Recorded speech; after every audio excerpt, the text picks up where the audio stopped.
Bioware has a long and rich history of creating new and captivating RPG worlds for players to enjoy. The Mass Effect games provide that space opera experience with satisfying gunplay, mixed with an engaging world and wonderful set of characters. Bioware achieved the same level of quality with their fantasy series Dragon Age, especially with their first game, Origins. This was a masterpiece of an RPG that had enjoyable tactical combat, a wonderful cast, and a high level of quality throughout the entire experience. Both of these series were original properties made by this beloved developer, but neither Mass Effect nor Dragon Age were the first time Bioware made a completely original property. After the huge success of Star Wars Knights of the Old Republic, Bioware wanted to follow up with a game that was a bit of a passion project for the studio, along with being a game that challenged them to build everything from the ground up for this RPG experience. Join me as we take a look back at Jade Empire.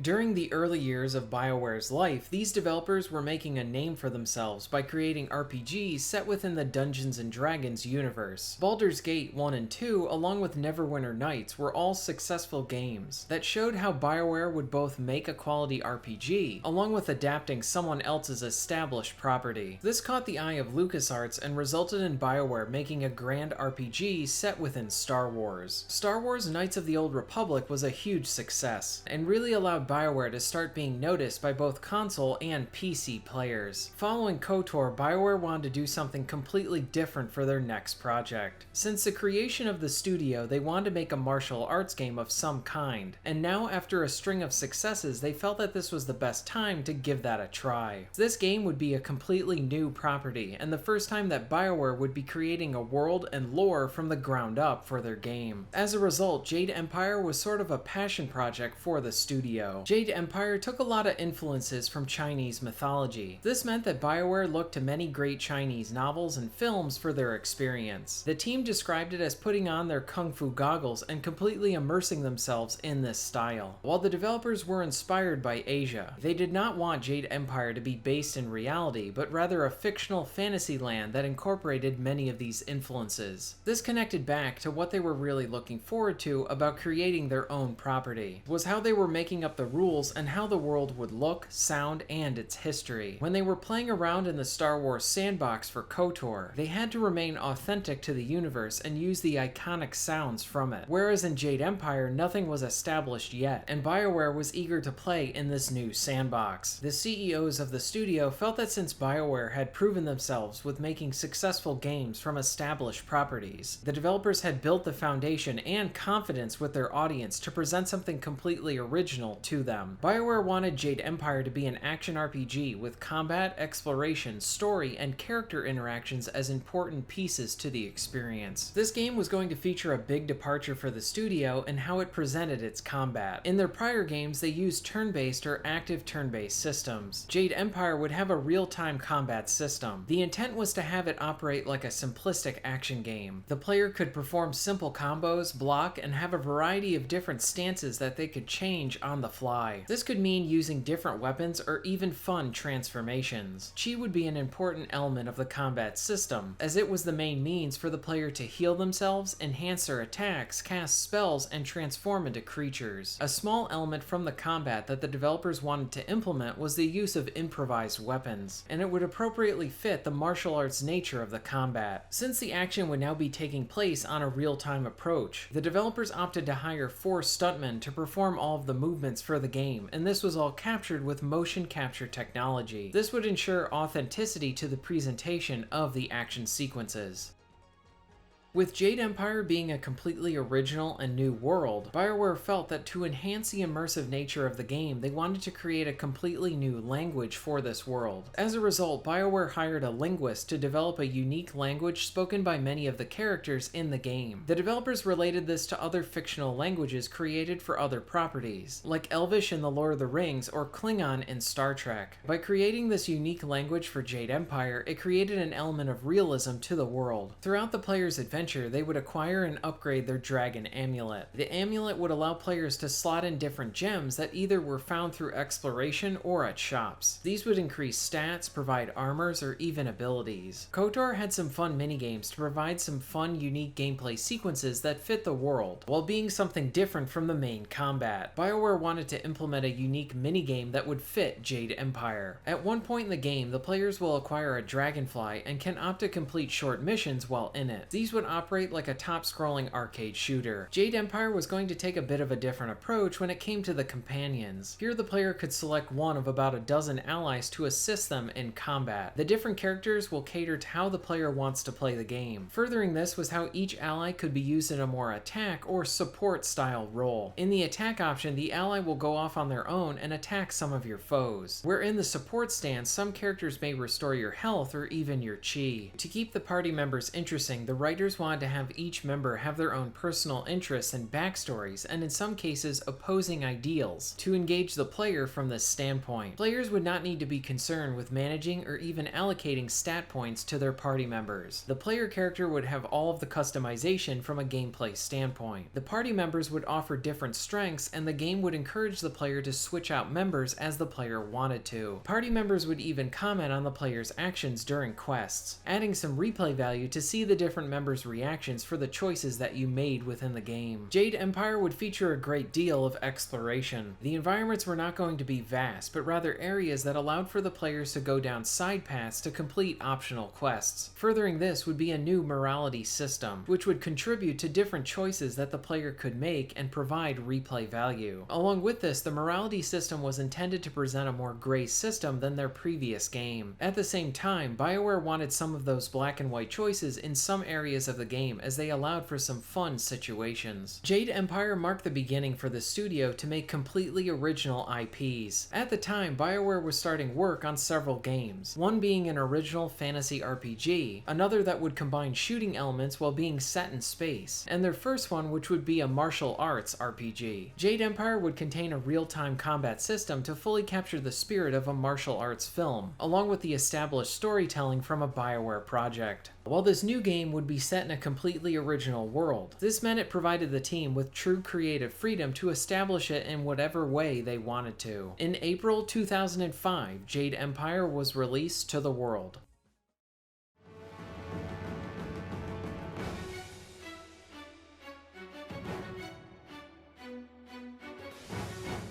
Jade Empire is a martial arts RPG that combines the expected choices and decisions from a Bioware game with a more action-focused combat system. The story captures your attention right away with an inviting introduction along with interesting characters, narrative, and world. Both main and side missions offer a great amount of choice, along with the variation on how the quest could play out, encouraging the player to replay the game again and see how things could have been done differently. There is a good and evil morality system, allowing for two distinct paths, but each of these bigger choices offer some variations of their own, enhancing the replay and adding some appreciated nuance to the choices. The combat is really fun with a good amount of different styles to use, which consist of stances, weapons, magic, and transformations. There are some clunky aspects about the combat, like some minor camera issues, but it mostly succeeds in delivering engaging encounters. Jade Empire is a wonderful game.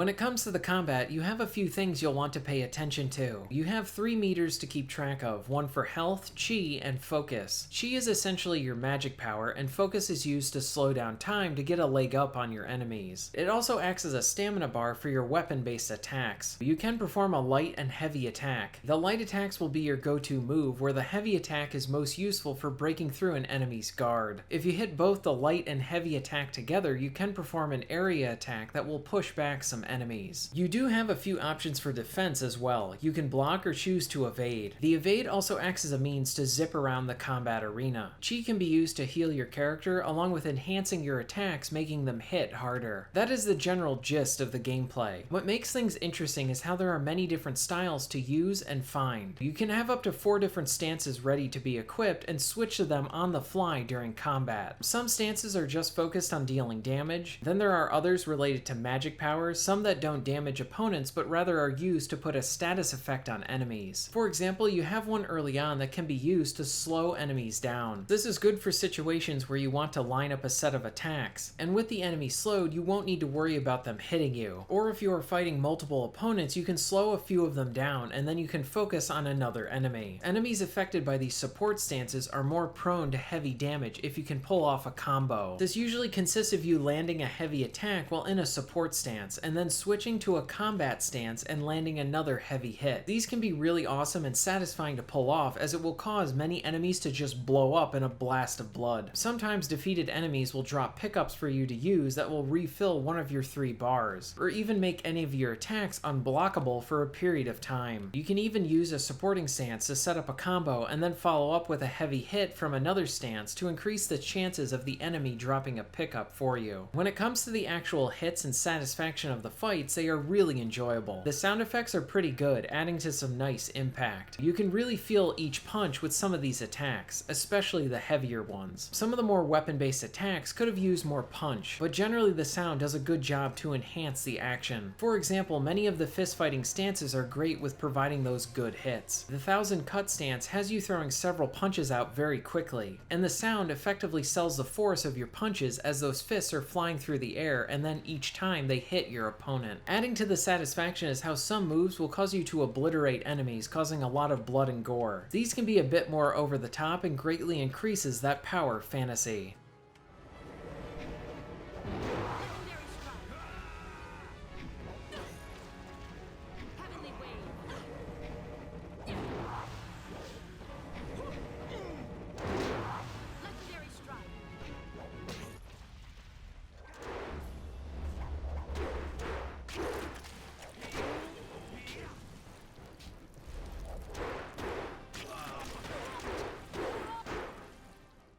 The game does a good job of keeping things interesting when it comes to the different styles you can use. You will find new ones depending on your morality path, along with even being able to transform into different creatures. Some of the creatures even have different resistances, making them a very good option in certain fights. There's a great amount of customization to allow for a lot of player expression just within the combat. You can be a more magic-based fighter, sending out blasts of fire or ice, allowing you to fight from a distance, using other stances as a means to slow your foes down or even steal chi from them to continue your barrage of magic. Or you can be a more weapon-focused fighter, only switching to your fist when fighting against ghost enemies. Or you can focus on the Drunken Master style, where you collect bottles of wine to stay in that state. The game allows you a lot of options to frequently switch during your playthrough, along with discovering new combos and styles when going down another path. Jade Empire does a good job of easing you into the different styles by drip-feeding them to you. Easing you into the action gives you the confidence with the combat and various styles. Then when you pair this with the amount of different stances, with new ones being continually discovered in the campaign and some being regulated to choices, means that Jade Empire successfully provides quality player discovery and experimentation in the combat system. From this side of things, the game provides a lot of different combinations to experiment with, along with how the game promotes you to change up your configuration. For example, many times the game will provide you with a new style or stance, and it forces you to use it in a short fight to get used to it. You can have up to 4 different stances equipped at once, and you can switch to them instantly. The combat system effectively sets itself up to allow for the player to configure how they want their fighter to be. I found myself changing my configuration a lot while playing the game. I would focus on being a weapon-based fighter, then using a combination of different martial arts stances for the ghost enemies. As I progressed in the campaign, I would mix in support stances that would paralyze my enemies, giving me some more breathing room to attack other foes. This combat system was introduced at a time where blending action that you would expect in an action game within the realm of an RPG was very new. The combat does have some areas of clunkiness and flaws, but it is just as enjoyable as it was when I first played this game. Jade Empire does a decent job of throwing different enemies at you. You will fight a variety of enemies, and ones with different offensive stances, others that will debuff you, some with weapons or magical abilities, creatures, and some that often have different resistances, and ghosts that cannot be hurt by weapons. Most of the combat situations are very enjoyable, where each fight is a delight to participate in because of the options provided to the player, along with the different types of enemies and the sense of satisfaction from taking them all out. Where the combat has some issues comes into play with some certain enemies, along with the decent to okay boss fights. We will get into this more later on. As you defeat enemies and complete quests, you will level up. The leveling is simplistic while letting you really toy around with some stats to feed into that player expression from the combat. When you level up, you can improve your health, chi, and focus. Depending on where you put your stats into, this will improve different dialogue skills like charm, intuition, and intimidation. Along with this, you will earn skill points that you can slot into different styles that you have. You can improve the damage that your stance does, the speed of your attacks, along with other options. There's a good amount to toy around with between your stats and skill points. As you journey throughout the game, you will find and buy new gems that you can equip. Some will improve your stats, provide you with different enhancements, along with dialogue options. Another element of the combat relates to the fun flyer minigame. It plays like a retro shoot 'em up. The minigames have some optional missions to complete for rewards, along with unlocking new weapons to use and even some boss fights. For the most part, they are short and sweet levels that are very enjoyable. But with this being a Bioware RPG, there is more to the gameplay than just combat. Exploration, dialogue, and choices are also a big role in the game. Jade Empire does not provide the biggest levels in an RPG, but rather takes the approach of providing you with dense environments filled with quests and things to find. As you walk around a new area, you will find texts and logs that provide you with quick extra information. These act as nice snapshots of information rather than walls of text, and this allows you to get some additional information without hurting the pacing of the game. The best part about this is how you will net some experience and in some cases stat bonuses if you read an entire set of texts. Then there are gems and money hidden throughout the maps, giving you something to look out for. You can also opt to sell many of your gems and use those funds to buy better weapons, styles, or even improve gems. Lastly, you will earn techniques from different quests, scrolls, or even finding them in shops, and these sort of act like passive bonuses that will improve your stats. Jade Empire's progression is a great balance of feeling streamlined to the point of being very simple and easy to understand and use, while also offering the tweaking that you would want and expect from an RPG like this. This is where I very much enjoyed replaying this game several times to try out different builds. Another plus is how the dialogue sequences are framed. The camera will continually change throughout a conversation, allowing for more dynamic presentation to the discussion. The game mixes its angles up just enough, with shot, reverse shot, along with wides capturing both parties in the conversation.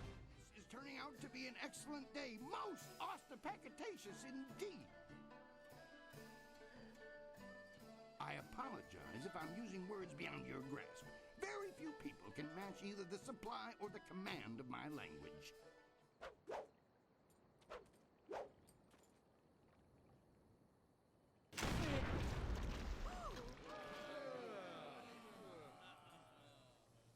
As amusing as your savage dances are, once again I have proven the superiority of setting your nose to the grindstone and not mucking about.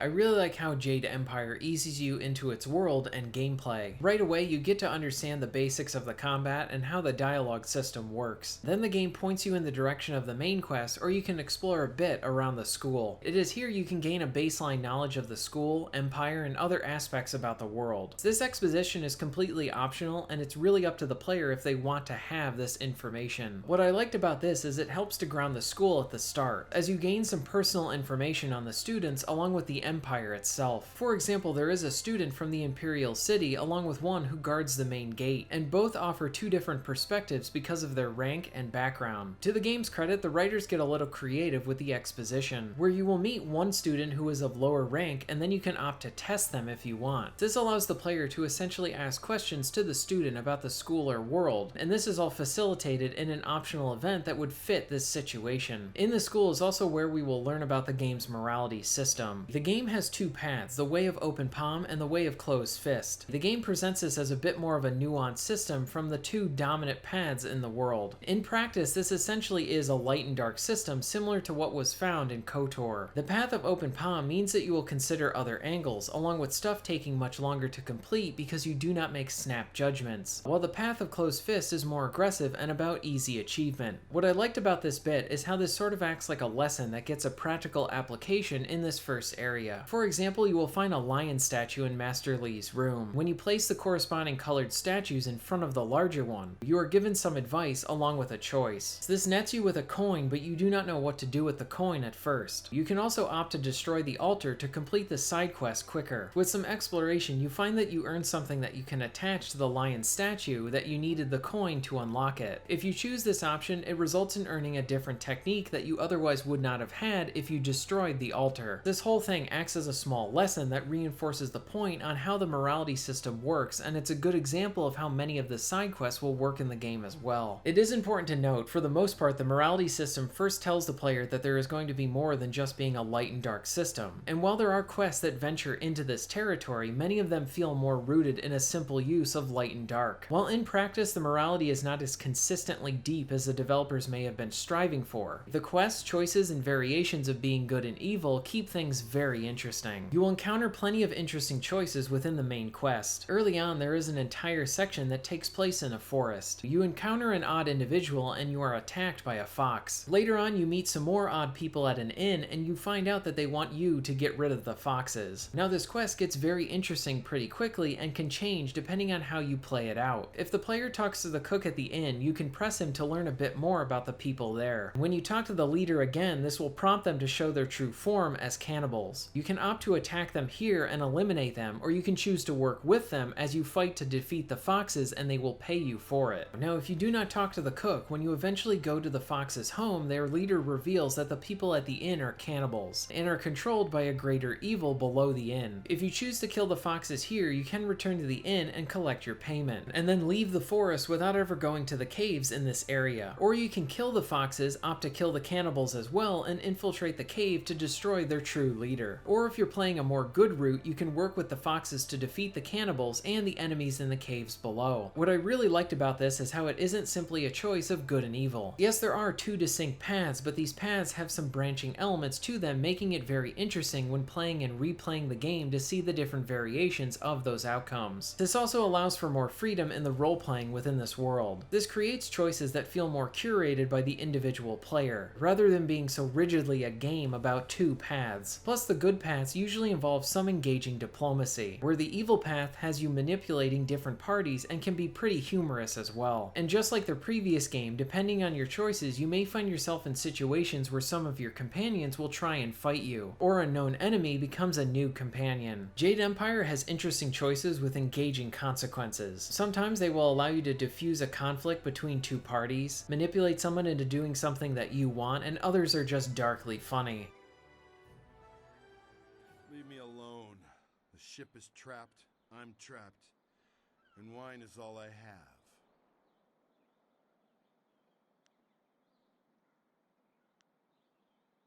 There is no way out. I'll never leave this place. I feel as if I've been betrayed, but I don't know how.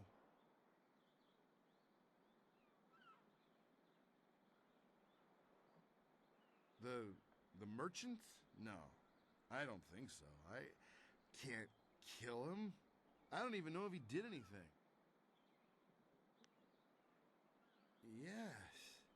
Yes, if I kill Zhang, that will make me happy again. I'll have my pride back. If nothing else, I will have my pride. I thank you for setting me straight.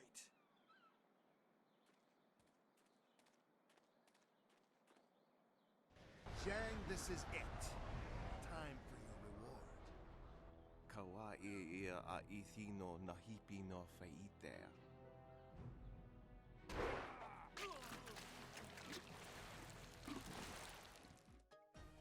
Now, the main quests are not the only places where you're going to find interesting situations and choices. The side quests are very awesome as well. These provide the same interesting options of providing good and bad choices, while also having options for those two paths to branch out a bit more. And these range from some more simpler options to more involved quests. At the start, you are fighting bandits and you will find a chest that contains some coins in it. Before you leave the village, you are stopped by a villager who asks you about his chest and implies that you took his money. You can give him his money back, which will lead to another choice, where he will offer you half of his savings because you saved him from the bandits. You can accept or decline this as a means to earn more light points. Or you can take the more selfish route where you do not give the money back or even tell him that you spent all of it. One of the more interesting side quests are the ones at the graveyard. The graveyard keeper asks you to take care of some ghosts that are causing some problems. This quest will offer a completely different experience depending on how the player decides to tackle it. It is a side quest that has smaller quests related to the ghosts that you need to take care of. Now, you can just outright kill each of the ghosts, leading to a quicker completion, but things will play out much differently if you explore the situations just a bit more. For example, one ghost thinks his wife killed him. He wants you to bring his wife to him so that he can kill her and then he will leave. You find his wife in town, and this is where things get interesting. You can outright kill her for the ghost or bring her back and have the ghost kill her. You can even opt to fight both of them at the same time, or if you talk to her, she tells you that she accidentally killed her husband through food poisoning by cooking a bad fish. With this information, you can help to mediate a meeting between the two of them, leading to both of them finding some peace and the wife living. It is important to note that your choices will provide you with different rewards, along with even providing you with different styles to use in combat. It is impressive how side quests can feel rich with narrative and character. For example, the arena portion of the game provides you with a set of fun fights to complete, but you can also talk to all of the different fighters and learn about the politics and inner workings of the arena, making this feel like an actual place rather than just a spot where you can fight a bunch of enemies for rewards. And while Jade Empire can be appropriately dark and mature with its side quests, it also knows when to have some fun with some of its quests as well.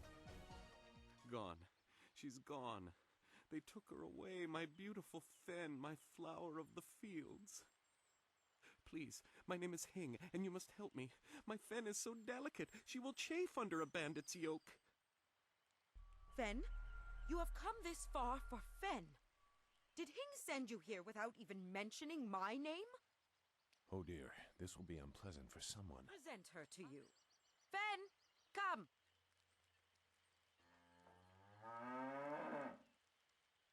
Fen, my flower, you are safe. I knew this great fighter would save you. I couldn't leave without you. The cart needs your strength to pull it.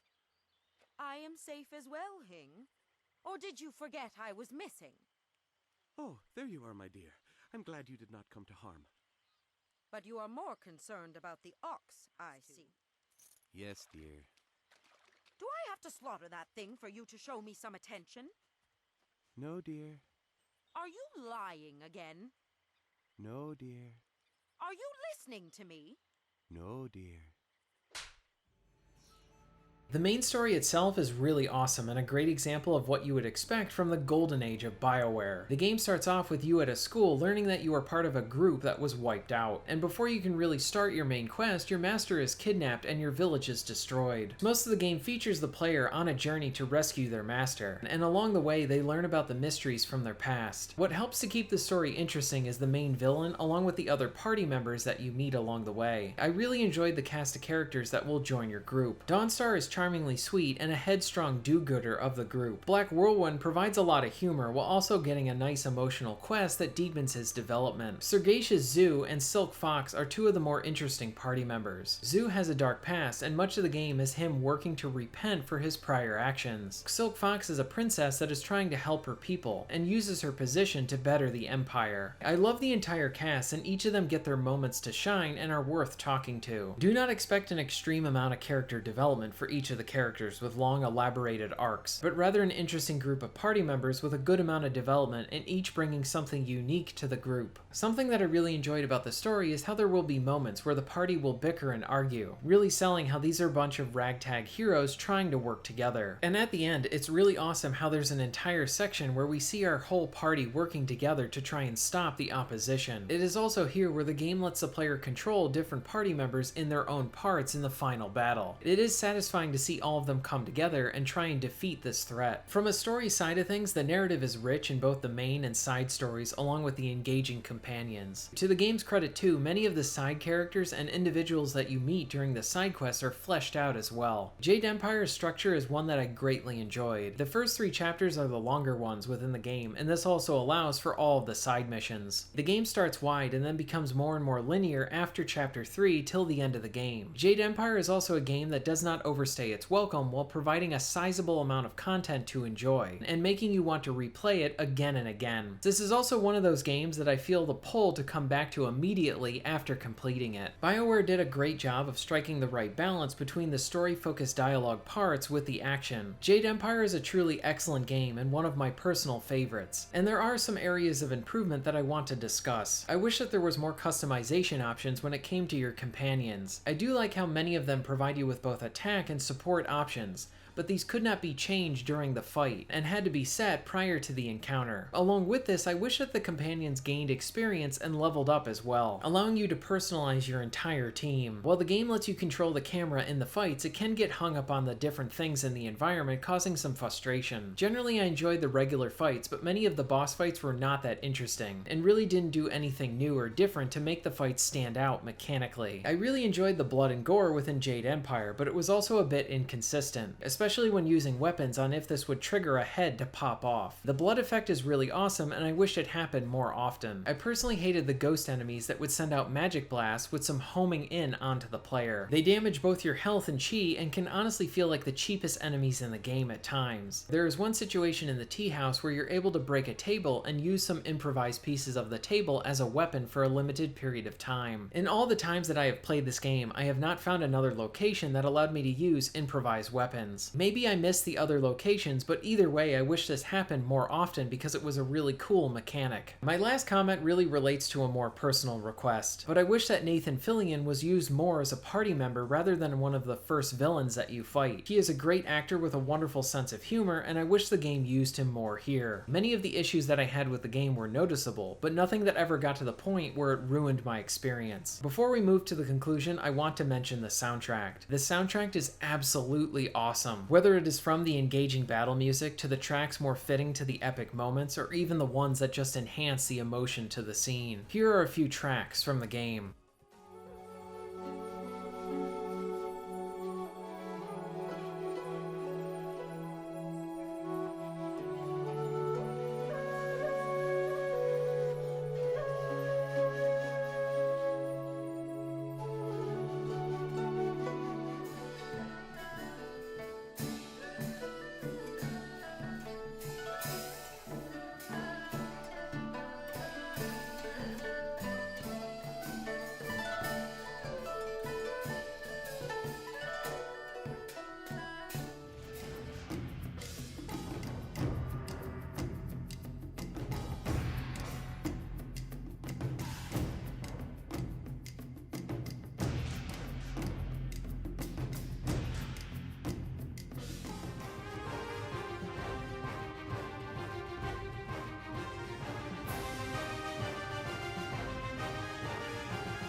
Jade Empire is an underrated RPG and easily the most overlooked game within Bioware's catalog. You never would have guessed that this was the first time that the studio was trying to make their own original property. Jade Empire was released during the golden age of Bioware games and truly showed how Bioware knew how to adapt other universes, but also had the talent to create their own. This game marked the beginning of the studio striking out on their own to make original properties. While Dragon Age and Mass Effect have seen sequels and continued love throughout the years, Jade Empire is usually the forgotten one. I have a personal bias towards this game since it is easily one of my favorite RPGs, and I would love to see Jade Empire live again. I replayed the game 3 times for this video, and while there are some flaws present throughout the game, it holds up very well. The story, characters, quests, and choices are all very engaging. The combat is simplistic and enjoyable with a large amount of personalization with the different stances that you can use and change on the fly. While Jade Empire most certainly deserves a sequel, at the very least it should be remastered